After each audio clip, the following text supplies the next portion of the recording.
The last area is around implementation and implementation planning, execution. So let's talk a little bit about marketing.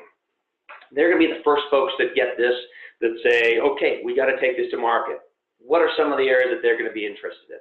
All right, so who are we targeting with this new subscription offer? Everybody? Is it just a segment? What do they look like?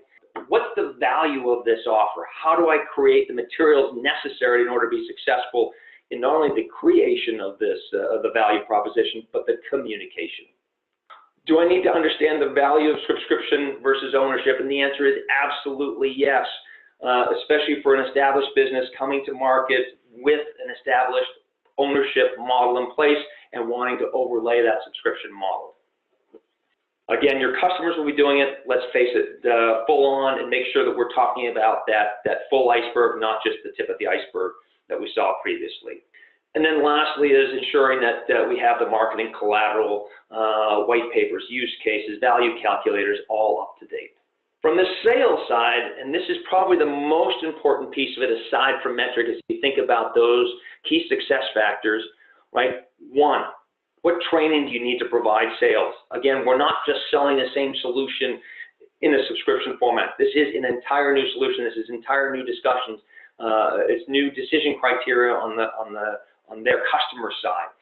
Maybe new competitors, and you need new competitive battle cards as an example. You need to think about the tools that they need, the value calculators, the FAQs, the frequently asked questions that you need to prepare them for around subscriptions, renewals, ownership, contracting, contract dates, those sorts of things. The marketing collateral, then make sure that they're trained on those. And then lastly, and most important here, is compensation. And this is often a forgotten aspect until we're ready to go to market and we go, our sales force has been paid on a commission basis. We just dropped the revenue for that initial sale by 50, 60, 75%.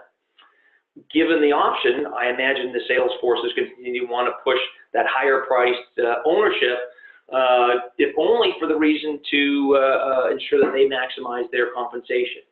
So ensuring that we have the appropriate compensation in place when we launch is an important aspect and something that, again, thinking about earlier rather than later is a key success factor.